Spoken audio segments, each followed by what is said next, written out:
Hello and welcome to Flippin Through the Internet's #1 Mad Magazine news, review, and interview channel. Um, I'm a little tuckered out right now. I've been working this week, which is not what I normally do. I think I mentioned before I'm a school teacher by trade, and we're back. So it's I'm at a whole different speed right now. Um, I have this new studio though, and a brand new desk that's like an inch and a half thick maple table, and it's nice and it's solid. So hopefully the camera won't be as shaky as it was on my old table. Um, and yeah, I don't know. I'm just really excited, although I am very tired. Before I get going, again, like, subscribe, and share this out. I want this channel to grow. I'm now at 171 subscribers. The last time I checked, it was 171, and that's awesome. It's grown since the last video, and that feels real good. And like I said, I can't grow it without your help. So anyway, today I'm flipping through a Mad magazine number 150. Uh, Came out April 1972. Our price, 40 cents, which is indeed cheap. This is one of those covers. I think I did the other one. I think it was around 140 ish, that kind of time period. 148, I just saw, with the roll on painter where you have a bucket or a can of Mad Magazine paint. And I loved that. And this is from the exact same time period. And it feels like it's from the exact same time period. I just, I love this sort of just repeated pattern with Alfred E. Newman, like a half face of Alfred E. Newman, just stuck in right there. And it kind of reminds me of that. There's a GIF or a GIF of Donald Trump without a nose, like he's just making these weird faces, and somebody removed his nose, and it's amazing how ridiculous people look without noses, even somebody as ridiculous as Alfred E. Newman. Anyway, this is kind of up there. I think it's just generally speaking, this time period of covers that is my favorite. I don't know who is in charge of these covers, but um, yeah, I guess next to a Norman Mingo cover, like this world of covers is probably my favorite. Um, so here we go. Oh no. See, this is one of the bummer issues that I have where it has a detached cover, and I forgot that it was detached until I just brought it out. Um, it's well loved, but it just stinks. Otherwise, it's in pretty good condition. Otherwise, like it doesn't have a cover, but aside from that, it's nice. But I mean, like the staples are nice and tight. It's not like I think it just was enjoyed too much. This is a Prohas. I just noticed this signature down here. Writer and artist Antonio Prohas, the tourist. All right, so this guy's looking. We have like a very spy versus spy looking character with the elongated nose. He goes in. He's like, "Let me get me out of here." Hops on the boat, and it's just a little. It was just too accurate an advertisement. That's the problem. It was just slightly too accurate. Um, I love this. I don't know. Now I'm curious how many non Spy versus Spy cartoons that Prohas did. But I love this. I think it's very, very nice. Um, Here we have the vital features. White House Follies of 1972 on page 4. More snappy answers to stupid questions on page 16. A message to leading Democrat candidates, page 22. When TV makes full use of Howard Cosell. Oh, that means that I get to do a terrible Howard Cosell impersonation, right? If people say they can do impersonations of celebrities, what they mean to say is I can do Howard Cosell, I can do Alan Rickman, or I can do Sylvester Stallone. That's what people mean when they say, "Oh, I got an impression. I can do an impression." You're divorced when. I think this is going to be mildly depressing. And the Putrid Family. the TV satire of the Partridge Family. That's a pop culture reference from the 1960s that I understand. All right, I got that wrong. This is from it says it right there, from 1972. Um, this is something that I neglect often, and that is these sort of Alfred E. Newman quotes at the tops of pages. Marriage is like a bath. Once you're into it, you've gotten used to it. It's not so hot. Oh, that's lovely. All right, let's get into this. Oh wait, I have to make my guesses. Obviously, Al Jaffe. Um, these noses are making me think this is Mort Drucker. Uh, I think this is. Oh, is this Jack Davis? I'm gonna look like a fool. Oh, look at. I'm sorry. Oop, I already looked like a fool. Mort Drucker, Al Jaffe. No idea. Let's say Bob Clark. I don't know. Um, I think this is Jack Davis. This, I have no idea who this is. This is almost like cartoon strip style. And then this, Angelo Torres. I don't know. We'll find out. Oh, look at this is fun.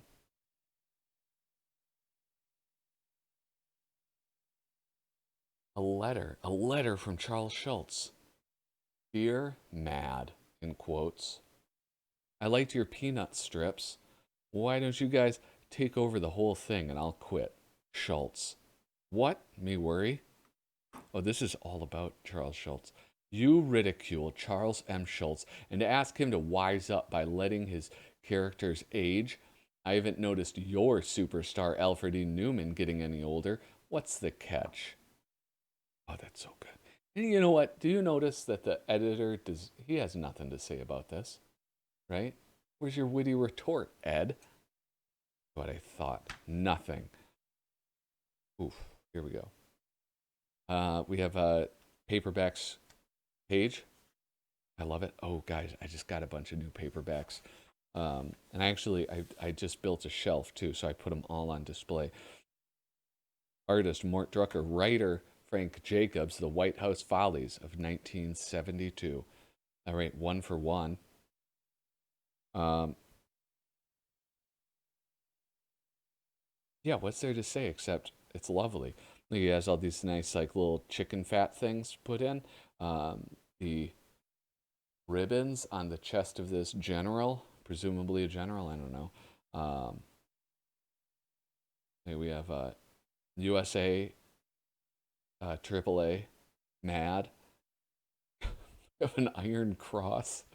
Uh, I like this little sort of the Republican, what is that creature? An elephant. That's lovely. We have China and Russia. What else there's, oh, here's Uncle Sam, all beat up. Oh gosh, I have to look into the remote zoom function. But of course, I'm just realizing now that this is all right. So this is it's Frank Jacobs. So what was I expecting? It is a song parodies, all from Gilbert and Sullivan. Um, so if you don't know Gilbert and Sullivan, they were like these, I guess you would call them comedic opera writers. And so, like, opera sticklers might say, well, they aren't operas because they aren't written in Italian. But I don't know. I mean, like, what is it? Beethoven's Magic Flute was an opera, but that was written in German. I think that was like the first opera written out of the, like, not in Italian. But I think now we've gotten a little bit more loose um, with what an opera is. Ever since Tommy, the rock opera, uh, they're running fast and loose with that. Um, so I guess, like, obviously I'm not going to sing. I'm not going to make you suffer through all of that. Oh, here we go. Oh, Modern Major General. I listen. It's taken. I'm going to sing this one. I'm gonna try to do this one. I'm sorry if this is horrible. I blame Frank Jacobs. I am the very model of a modern criminologist. My instinct for survival would intrigue an anthropologist.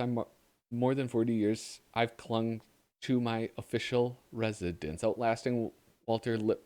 See, I can't do it. Walter Lippmann, not to mention 7 presidents.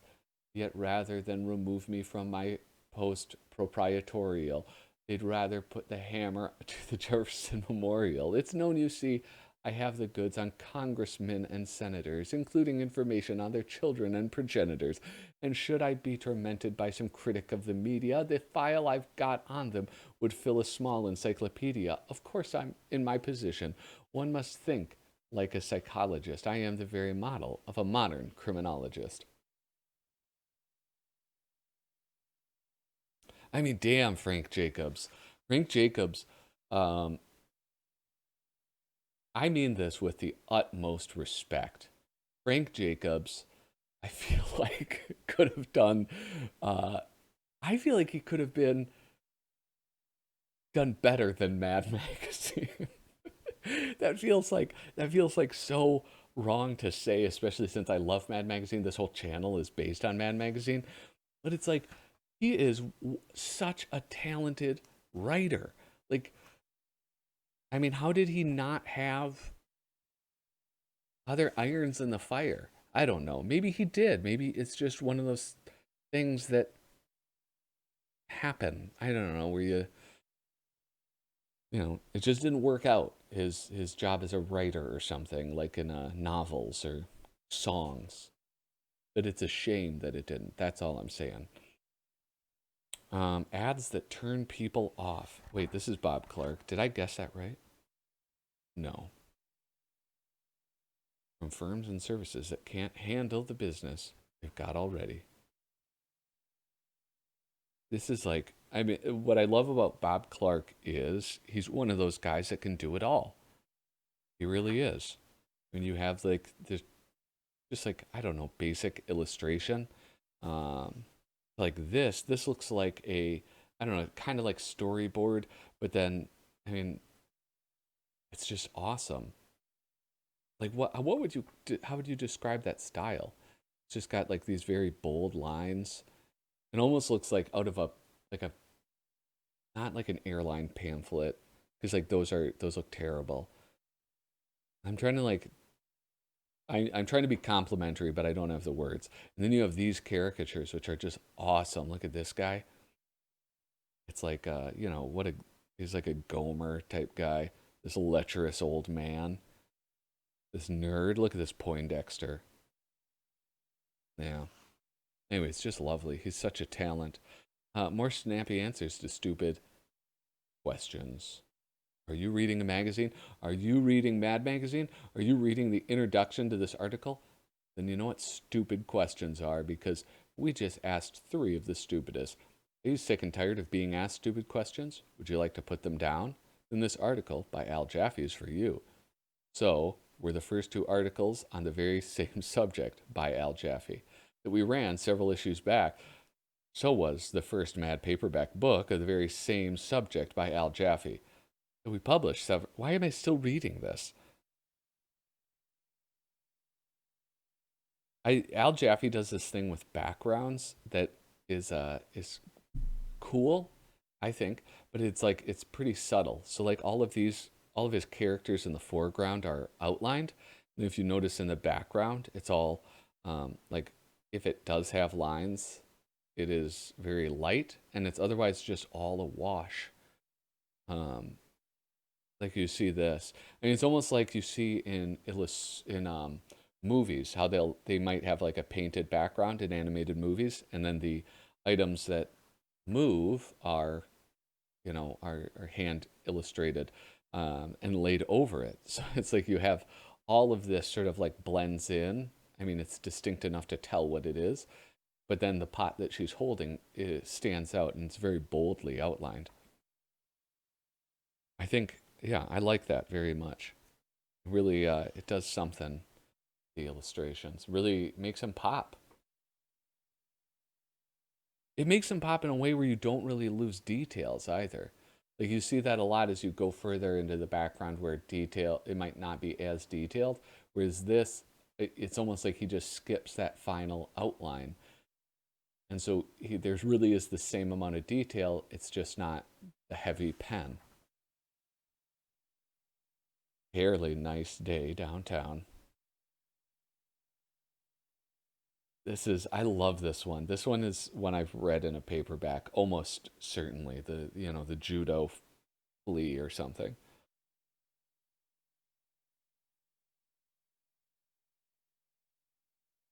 All right, here we go. Oh, what is this? Love letters from celebrities. Oh, man.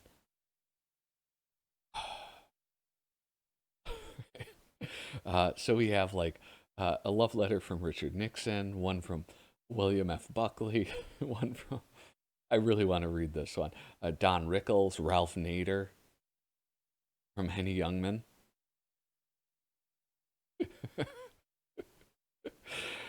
uh, oh my gosh. So Ralph Nader is writing to Chevelle. Okay. I'm not going to read these. I got to go back though. These are, who wrote this? Arnie Kogan. I have a feeling it's going to be awesome. This is one of the vital features. And if you don't know, I like to focus a little bit more on the vital features. It helps me control the length of these videos a little bit, um, with and also kind of getting the things that are the best. So I mean, very broadly speaking, I was wrong with this illustrator. This very talented caricaturist, a mad message to the leading Democrat candidates for president: Muskie, Lindsay, Humphrey, Kennedy, McGovern, de Gaulle. Wait, oh no, no, no. I have to start reading. Based on a survey of people who have made it in all walks of life, MAD has discovered the essential element necessary to achieve success today. Study this handful of people who have achieved success in their chosen fields. You don't need a magnifying glass to see that they have all one thing in common: a big schnoz. Look at all these tiny nosed freaks they got to team up with: Charles de Gaulle, Golda Meir, Joe Namath, Bob Hope, Spiro Agnew, and Miss Barbara Streisand. Babs, we call her Babs. Us, we're those of us who are fans call her Babs. Um, I really like these caricatures though. What do these remind me of? I don't know. These kind of remind me of something that would be in the New Yorker. The artist and writer is Dave Gantz. That's not somebody that I'm super familiar with. Um, this is lovely. Take Lyndon Johnson and Richard Nixon, our last two presidents. Big, eh?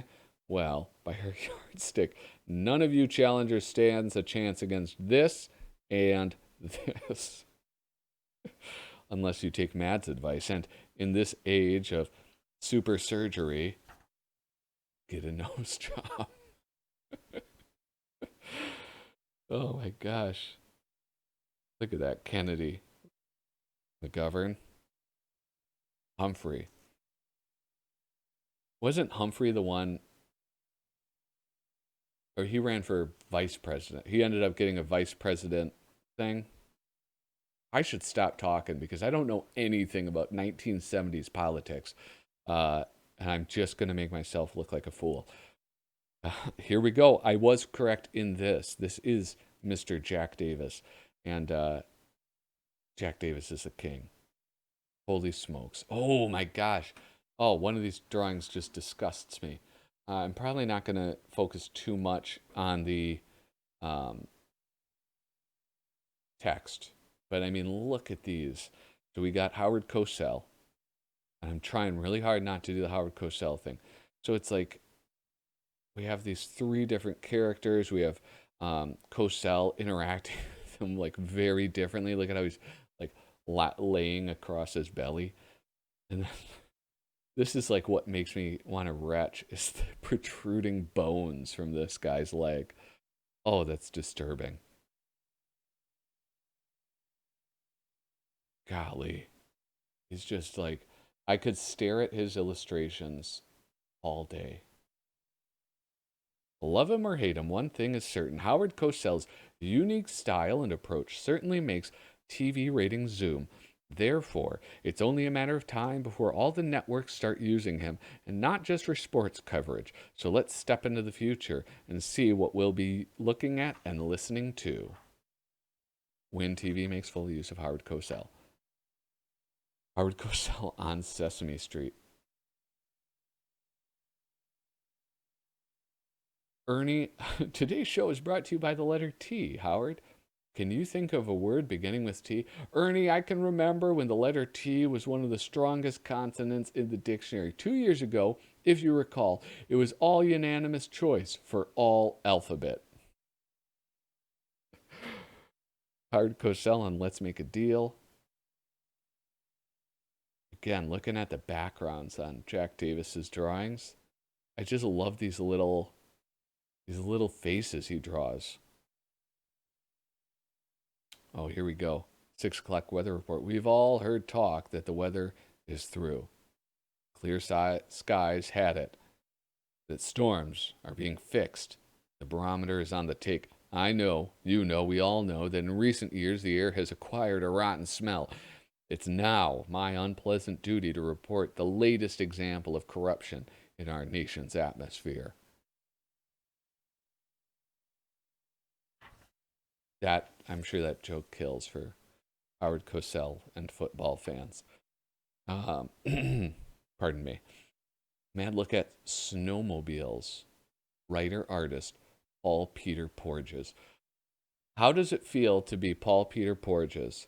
To be, I mean, I don't know if he came up with a Mad look at, but I know he was, I mean, obviously an early contributor to a Mad look at. To have something that you've worked on be not only taken over by somebody else, but then to have it like just brought to a whole nother level. I mean, you can kind of see, you know, it's okay. This guy, he ran over a snowman. He's about to land on a polar bear. He's hucking them, you know, snowballs at the Mounties. It's a lot of the same gags that would be in Aragone's his a Mad look at things, right? But it's it's not as good. But Paul Peter Porges also has been at this for so long, and his style changed so much. I think I got to take a note to do a look at, like, do a first appearances on Paul Peter Porges. I'm kind of trying to plan out. I'm kind of trying to plan out. I am planning out my next few videos so I can try to stockpile a couple, because now that I'm working full time, you know, it gets a little harder to actually get out of here, Dave Berg. It gets a little harder to just film them right before. Cosmopolitan. Nowadays, most magazines are not only struggling for advertising and circulation, but for survival. Boy, the more things change, the more they stay the same.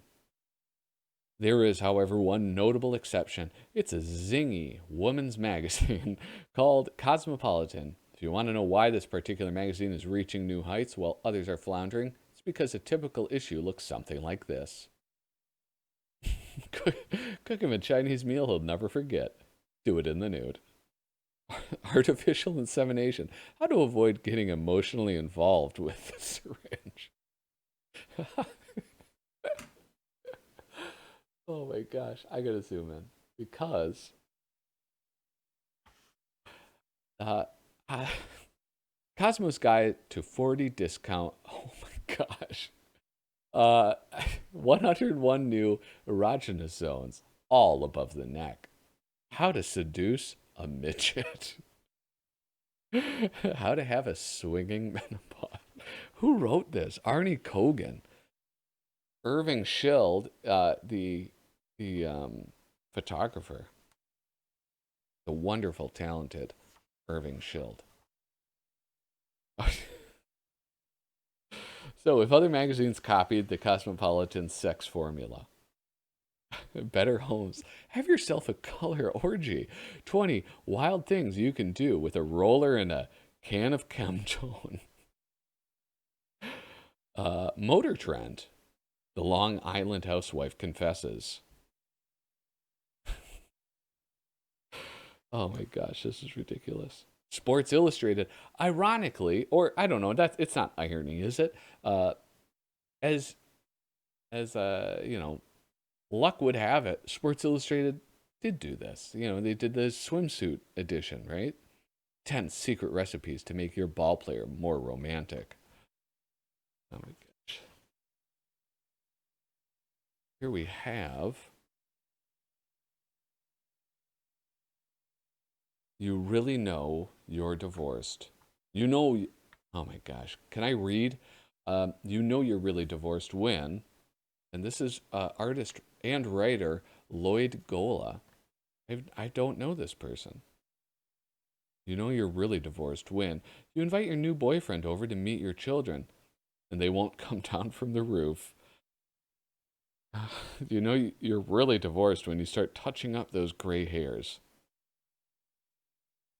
You know you're really divorced when you fix a leaky faucet all by yourself. I don't know. This one, it's not really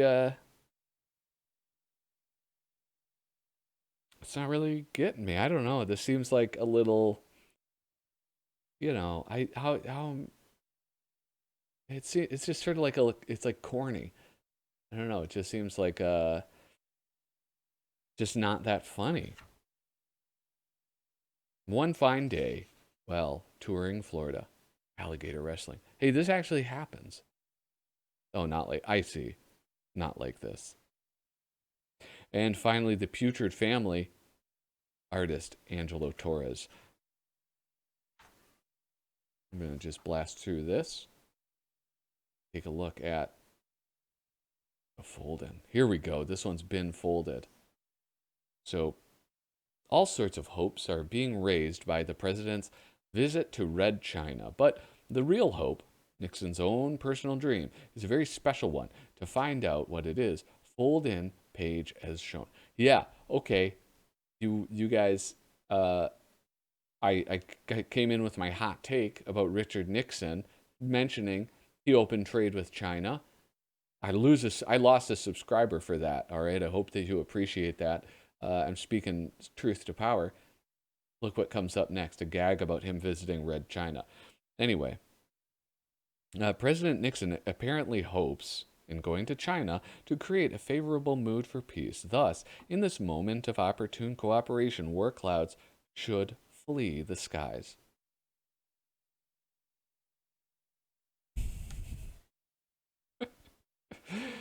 Oh my gosh. Nixon wins in 1972. Good fortune cookies. Look at that.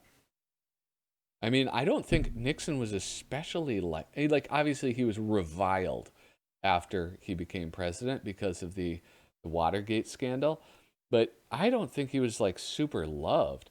Um, and this actually, this issue points out something that I think a lot of people have noticed, which is while MAD has always made political jokes, it never like in even in the 70s in at a moment where things were extremely like fraught. 1972, the Vietnam War was still going on. People were like having mass protests for things like civil rights. College students were going on like these massive protests. It was not a quiet time, and yet like Mad Magazine uh, is ragging on the